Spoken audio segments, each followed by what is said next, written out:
Paano ka makakatulong sa taong nagsi-seizure? Bago ang lahat, mahalagang malaman mo na may iba't ibang uri ang seizure. Sa pangkalahatan, maaari itong mahati sa dalawa, ang convulsive seizure at non-convulsive seizures. Ang convulsive seizure ay ang madalas nating makita, lalo na sa telebisyon at pelikula na nangingisay, o nagpapatigas at nanginginig ang buong katawan. Ngunit maaari rin makita ito sa isang parte o bahagi lamang ng katawan tulad ng mga paa at mga kamay.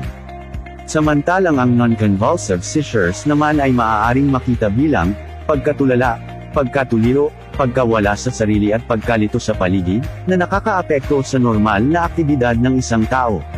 Sa pagtugon sa taong nagsi-seizure, mahalagang malaman kung anong uri ng seizure ang nangyayari sa isang tao. Narito ang mga dapat at hindi mo dapat gawin kung may nakita kang nagsi-seizure. Para sa mga dapat gawin, tandaan lamang ang 3 S. Ang stay, safe, at side. Stay, manatili sa tabi ng taong nagsi-seizure hanggang sa ito ay makarecover, o manumbalik sa normal na sarili, at ipaalam sa kanya kung ano ang nangyari. At kuhanan ng oras ang haba ng seizure nito. Tandaan na ang mismong seizure lamang ang kukuhanan ng oras. Safe. Kung ang tao ay nangingisay, alalayan ito pahiga sa patag na lugar tulad ng sahig. Kung ito naman ay nakatulala, tuliro at wala sa sarili, alalayan ito palayo sa mga delikadong lugar, tulad ng kalsada, hagdanan, at mga anyong tubig tulad ng swimming pool, ilog, dagat at iba pa. Tanggalin ang mga matitigas at matutulis na bagay sa paligid. At paluwagan ang mga masisikip na kasuotan, lalo na ang mga nakasuot sa leeg tulad ng kurbata. Side. Ipatagilid ang taong nagsi-seizure lalo kung ito ay walang malay tao. Maglagay rin ng maliit at malambot na bagay sa ilalim ng ulo nito. Ano-ano naman ang mga hindi mo dapat gawin kung may nakita kang nagsi-seizure? Una, huwag kang magpapanik.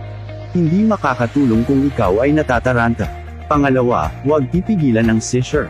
Ito ay kusang matatapos. At pangatlo, huwag maglalagay ng kahit anong bagay sa bunganga ng taong nagsi-seizure. Hindi niya malulunok ang kanyang dila, at wala din itong maitutulong at maaaring maging sanhi pa ng disgrasya. Kailan naman hihingi ng tulong o dadalhin sa ospital ang taong nagsi-seizure? Narito ang ilan sa mga pagkakataon na kailangan ng dalhin sa ospital ang taong nagsi-seizure. Kung ang seizure ay tumatagal ng 5 minuto o higit pa, kaya mahalagang nakukuhanan ng oras ang haba ng seizure. Kung ang taong nagsi-seizure ay hindi bumalik sa normal na sarili nito. Kung ang seizure ay tuloy-tuloy o paulit-ulit sa loob ng 24 oras. Kung ang taong nagsi-seizure ay nagtamo ng mga pinsala sa katawan, ito ay buntis, may ibang karamdaman o nahihirapang huminga. Kung ito ang pinakaunang seizure ng isang tao. At kung ang seizure ay nangyari sa isang anyong tubig tulad ng ilog, dagat, swimming pool at iba pa. Ngayon alam mo na kung ano ang mga dapat at hindi mo dapat gawin kapag nakakita ka ng taong nagsi-seizure. Tandaan lamang ang stay, safe at side. Tandaan na ang pagtulong ay walang pinipiling propesyon, ang kailangan lamang ay malasakit at tamang impormasyon.